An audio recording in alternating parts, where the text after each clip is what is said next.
are starting. So here we are for Menti quiz, live Menti quiz. तो start करते हैं. आप अपना क्विज एंटर कर लीजिए www.menti.com. वहाँ कोड एंटर करना है 55136118. I repeat 55136118. आप कोड एंटर कर दीजिए.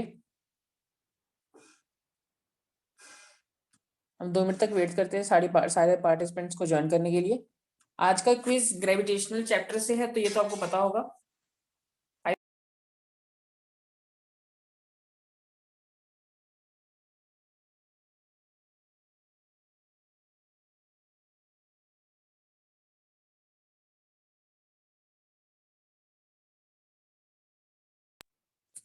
यस, एक स्टूडेंट ने हमें ज्वाइन कर लिया है और जल्दी ज्वाइन कर लीजिए. देयर आर 3, सो आप 3 जल्दी से join. Yes, there are 2, 1 is left.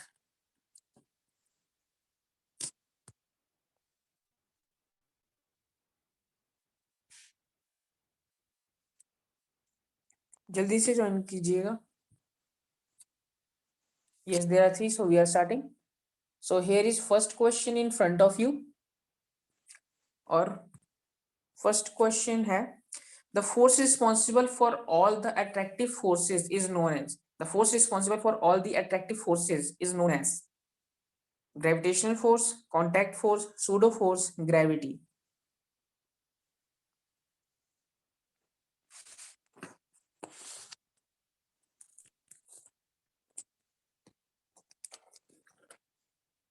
Yes, all of you answered it correctly. It's gravitational force.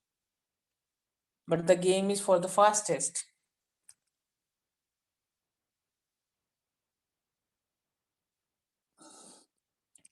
Rupam is fastest with 971 points.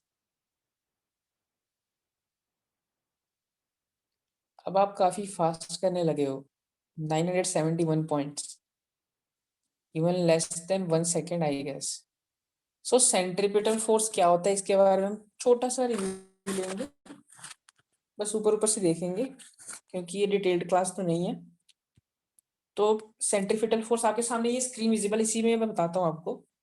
जो फोर्स इसे अंदर की तरफ खींच रही है, जो फोर्स इसे अंदर की तरफ खींच रही है, ये फोर्स हमारे पास होगी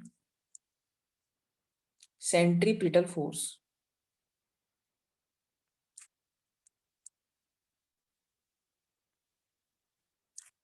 ओके, जो फोर्स इसे अंदर की तरफ खींचेगी वो होगी हमारे पास सेंट्रीपिटल फोर्स. लेकिन अब आप पूछेंगे, अगर अंदर खींच रही है तो ये पानी यहाँ से फ्लो क्यों नहीं हो रहा? तो पानी के फ्लो को रोकने के लिए पानी के ऊपर इधर दूसरी डायरेक्शन में एक फोर्स लग रही है. इस फोर्स का नाम हमने रख दिया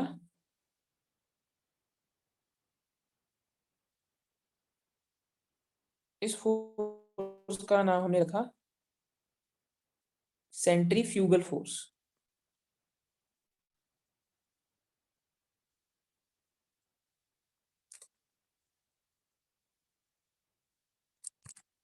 तो अब ये सेंट्रीफ्यूगल फोर्स का आपने एक बहुत ही इंपॉर्टेंट एग्जांपल देख रखा है. इसका एग्जांपल होता है, आपने दही तो देखी होगी, दही में से वो मक्खन निकालते हैं तो वो जो भारी पार्टिकल्स होते हैं वो बाहर बाहर हो जाते हैं और सेंट्रीफ्यूज हो जाते हैं. उस प्रोसेस को हम सेंट्रीफ्यूगेशन कहते हैं और इस सेंट्रीफ्यूगल फोर्स ही करती है, ज्यादा मास वाले पार्टिकल्स को साइड कर देती है और आप फिर उसका मक्खन बाहर निकाल लेते हैं. तो बस ये एक छोटी सी बात है, सेंट्रीपिटल फोर्स अंदर की तरफ लगती है, सेंट्रीफ्यूगल फोर्स बाहर की तरफ लगती है. और इनकेस अगर आप ये बहुत ही तेज घुमाते हो तो फिर आपकी रस्सी बीच से टूट जाती है कई बार. अब वो टूटती क्यों है? क्योंकि फोर्स इधर से भी लग रहा है, इधर से भी लग रहा है, और दोनों साइड से टेंशन जो इंक्रीज होकर बीच में से इसकी स्ट्रेंथ कम होती है, इसकी वजह से ये ब्रेक हो जाता है. बस ये छोटा सा कंसेप्ट होता है. इसे रेज करके अब आगे बढ़ते हैं नेक्स्ट क्वेश्चन की तरफ.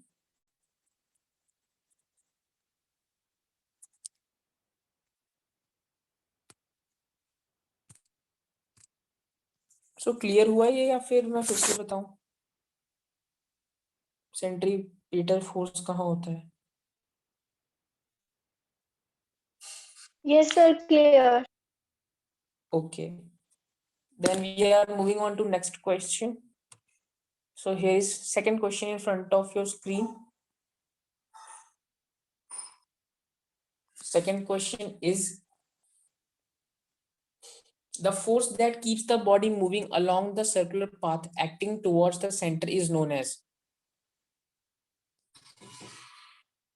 The force that keeps the body moving along the circular path acting toward the center is known as. Circular force आपने क्यों मार्क कर दिया? सेंट्रीपिटल फोर्स अभी अभी आपको एक्सप्लेन किया था, वो स्लाइड मुझे इसके बाद आपको एक्सप्लेन करना था, लेकिन वो स्लाइड पीछे लग गई, तो फिर मैंने पहले एक्सप्लेन कर दिया. So let's move on to leader board.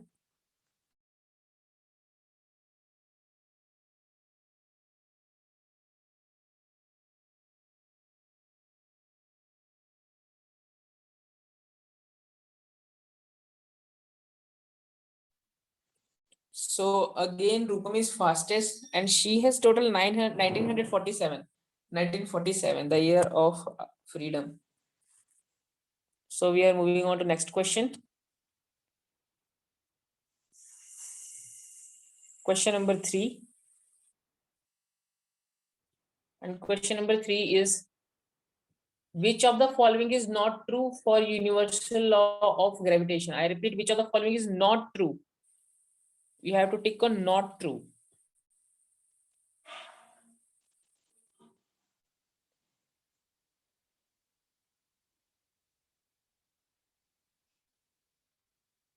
I think इसके लिए आपको टाइम ज्यादा देना चाहिए था, मुझे दोनों गलत है. मुझे लगा था आपका शायद ये गलत होगा.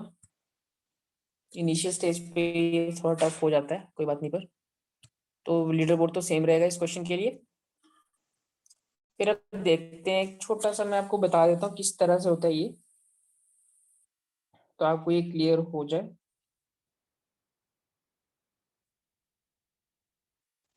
तो हमारा टॉपिक है इसमें फोर्स.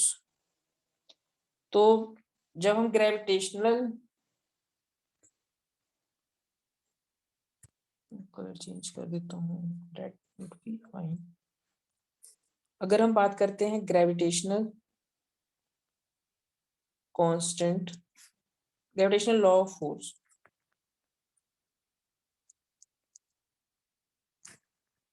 ये सिंपली हम इसको ग्रेविटेशनल लॉ बोल देते हैं अभी के लिए. अगर हम ग्रेविटेशनल लॉ की बात करें तो ये हमें इस तरह से कुछ कहता है, force is directly proportional to mass of the two objects, product of masses, दोनों के प्रोडक्ट ऑफ मासेस का सम, जो प्रोडक्ट है मल्टीप्लीकेशन, मतलब m1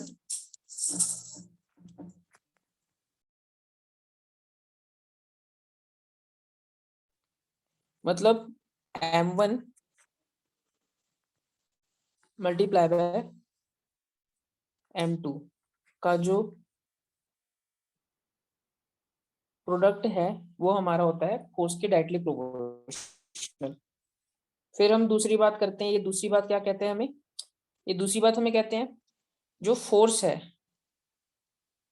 वो इनवर्सली प्रोपोर्शनल होता है distance between the two objects का स्क्वायर के. मतलब अब ये चीज समझने वाली होती है कि इनवर्स डायरेक्टली प्रोपोर्शनल और इनवर्सली प्रोपोर्शनल चेंज, इसमें फर्क क्या है सर? दोनों तो फिर हम सेम मान सकते हैं. फर्क है, इसमें बहुत बड़ा फर्क होता है. अब देखिए, डायरेक्टली प्रोपोर्शनल है तो मास अगर इंक्रीज हुआ, अगर हमने, जब force directly proportional to mass है, अगर मास इंक्रीज होता है तो हमारा फोर्स भी इंक्रीज होगा. अगर हमारा मास इंक्रीज होता है तो फोर्स भी इंक्रीज होगा. इसको हम बस एक छोटे से न्यूमेरिकल के साथ समझने की कोशिश करते हैं. कोई डेंस न्यूमेरिकल आपको नहीं दूंगा मैं भी, बस बिल्कुल सिंपल सा है. अब मान लीजिए फोर्स है आपका जो डायरेक्टली प्रोपोर्शनल होता है, तो फिर मास पहले आप 1 kg लिख लीजिए, ठीक है. फिर आपने इसका मास इंक्रीज कर दिया, फिर आपने इसका थोड़ा सा मास इंक्रीज कर दिया, और मास इंक्रीज करके आपने कर दिया उसको 4 kg. तो अगर आपने मास इंक्रीज किया 1 से 4 कर दिया, तो फोर्स की भी जो प्रोपोर्शनैलिटी होगी, अगर ये 1x था तो इधर 4x हो गया, क्योंकि ये डायरेक्टली प्रोपोर्शनल है. इसी तरह से अब इनवर्सली प्रोपोर्शनल का बिल्कुल ही उल्टा होता है. ये इनवर्सली प्रोपोर्शनल की केस में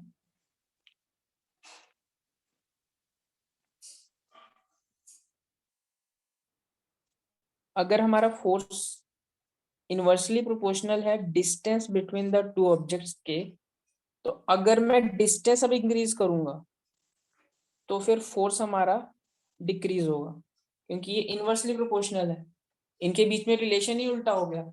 अगर डी जितना बढ़ेगा एफ उतना ही ज्यादा कम होता रहेगा, और डी तो और स्क्वायर में है। तो अगर मैं डी की वैल्यू पहले 1 थी और 1 से 6 कर लेता हूँ, तो 1 का स्क्वायर तो हमारा 1 ही होता है, पर 6 का स्क्वायर हमारे पास हो जाता है 36। तो ये 1/36 टाइम्स डिक्रीज हो गया। ये चीज नोट कीजिएगा, ये मैंने आपको एक न्यूमेरिकल भी पूछ रखा है इसके आगे थोड़ा सा, तो ये क्वेश्चन आपको काम भी आएगा अभी। बस फिफ्थ क्वेश्चन है कुछ इस तरह का ही। तो क्लियर हुआ ये कुछ हद तक, या फिर से एक्सप्लेन कर दूंगा अगर आपको चाहिए तो। सर फिर से कर दे एक बार। पूरा ओके, मैं फिर से कर देता हूँ आपको एक्सप्लेन।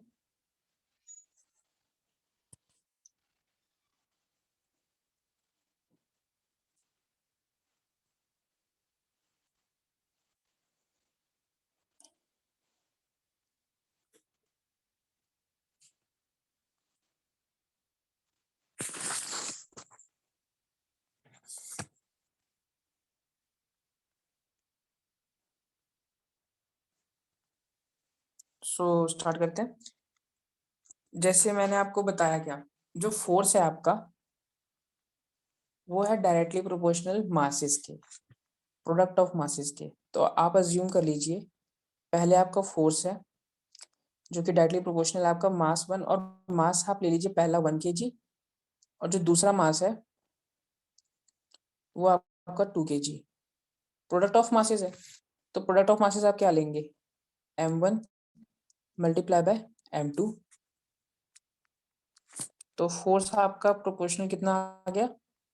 ये प्रोपोर्शनैलिटी का साइन अगर हम इक्वल में कन्वर्ट करना चाहते हैं तो हमें एक कांस्टेंट की वैल्यू यूज करनी पड़ती है, और वो कांस्टेंट की वैल्यू यूज करने के बाद हम एक जी लेके आते हैं, ग्रेविटेशनल कांस्टेंट होता है, जो वो बाद की बात है, अभी अभी बात नहीं करते हैं, हम प्रोपोर्शनैलिटी के साथ ही खेलते हैं अभी। तो अब इधर 1 और 2 को मल्टीप्लाई करेंगे तो यहाँ पे ओवरऑल हमारे पास 2 वैल्यू आ गई फोर्स की। अब आपने क्या किया, मासेस जो है उनको डबल कर दिया, जो 1 kg का था उसको 2 kg कर दिया, जो 2 kg का था उसको 4 kg कर दिया। तो अब जो फोर्स है आपका वो फिर से m1 और m2 के प्रोडक्ट के प्रोपोर्शनल होगा। तो अब फोर्स आपका कितना हो गया, आप करके देखिए, बताइए अब आंसर आप मुझे बताएंगे अब कितना हो गया, m1 और m2 का प्रोडक्ट है। सर 8। ओके, तो अब ये 8 टाइम्स हो गया, ठीक है। पहले ये कितना था, जो 2 था अब वो 8 हो गया। तो बस डायरेक्टली प्रोपोर्शनल का यही रोल है, डायरेक्टली प्रोपोर्शनल में जब सामने वाली आइडेंटिटी इंक्रीज होगी तो फोर्स भी इंक्रीज होगा। अब ये क्लियर हुआ। Yes sir. Yes, okay sir. Okay, तो अब हम बात करते हैं इस सेकंड पार्ट की, जो कि हमारा डिस्टेंस का है। डिस्टेंस शायद आपको पहले भी डिस्टेंस का ही क्लियर नहीं हुआ होगा।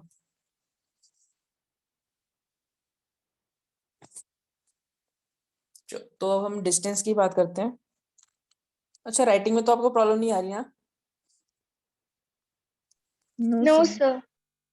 ओके, तो दूसरी बात थी हमारे पास, force is inversely proportional to square of the distance between the objects. Force is inversely proportional to distance between the objects. अच्छा, कल आप लोग तो फ्री होंगे संडे, और आपकी आई थिंक हॉलीडेज भी हो गई होंगी अगर आप हरियाणा में रहते होंगे तो। Yes, sir. ओके, तो कल हम करीब 40 मिनट्स की सिर्फ इसकी क्लास ले लें एक अलग से। Okay sir. Yes, sir. Okay, बस मतलब कल मैं क्वेश्चंस नहीं कराऊंगा, बस ये क्लास होगी जो कि आपकी ली जाएगी, मजे मजे में ही ली जाएगी ये क्लास। और कुछ क्वेश्चंस 2-3 हम ऐसी ऑरली मतलब क्विज के फॉर्म में नहीं होंगे वो क्वेश्चंस। तो फिर टाइम आप अपने हिसाब से बता दीजिए कोई।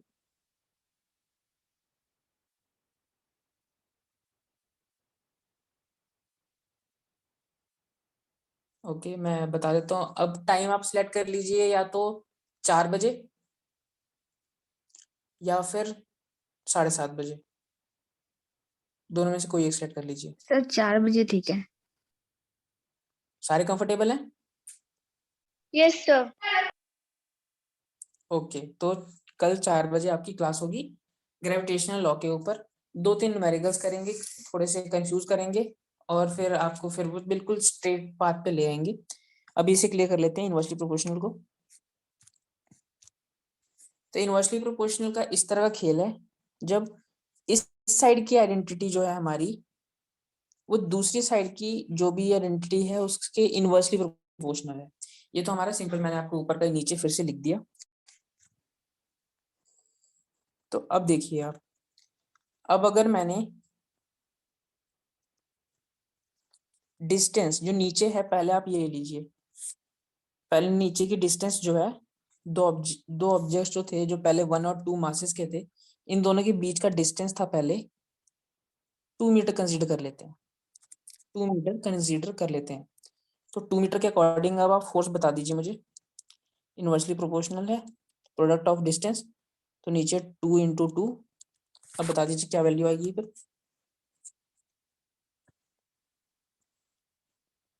Force is inversely proportional to क्या वैल्यू आएगी?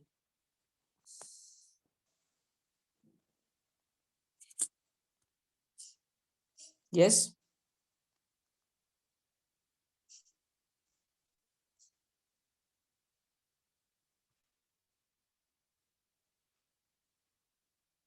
ये विजिबल है ना आपको? Yes sir. हाँ, तो नीचे 2 इंटू 2 है, तो 4 आएगी ना। Force is inversely proportional to 4 value आ गई आपकी।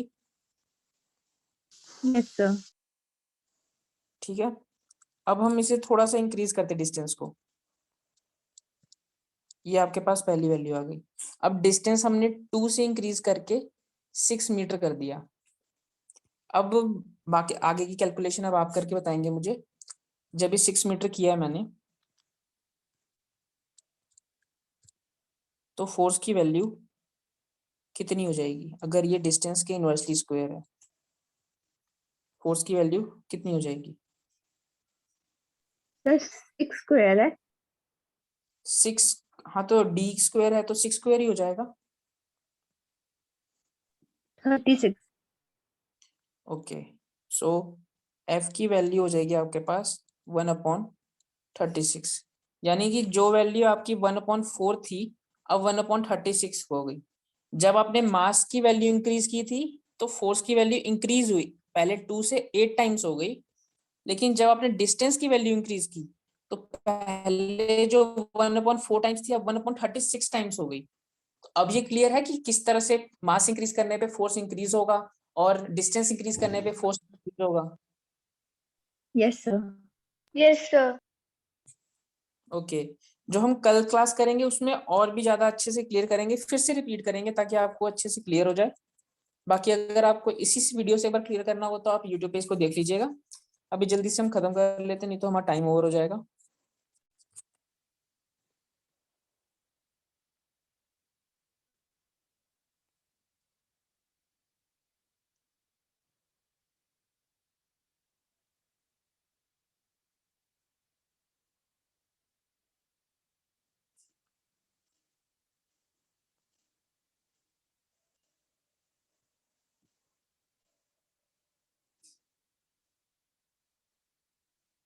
So yes, we are starting with next question.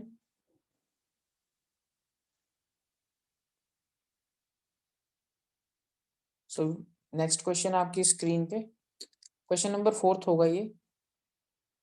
Question number 4 का आप answer as soon as possible दीजिएगा। Universal gravitational constant is represented by the letter. जो यूनिवर्सल ग्रेविटेशनल कांस्टेंट है उसके लिए लेटर कौन सा होता है? अभी अभी मैंने आपको बताया भी है इसका, अगर आपने ध्यान से देखा होगा तो। 2 आंसर्स आ चुके हैं।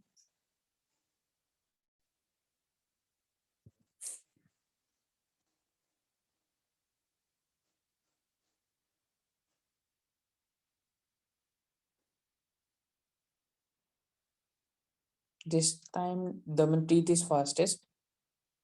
And I think check meeting में नहीं है तो फिर वो आंसर नहीं कर पा रही हैं. That means both of you answered it correctly. And then here is last question of the day.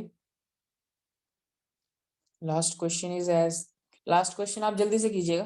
वैसे मैंने आपको ये करवा दिया है, आपके लिए सिंपल रहेगा. When the distance between two heavenly bodies becomes 6 times the original distance, then the force of attraction between them will become 1/6 times, 1/36 times, 6 times और 36 times. Very nice. मतलब आपका टॉपिक क्लियर हो चुका है, right? Let's see leaderboard and winner for today. And winner is Damanpreet.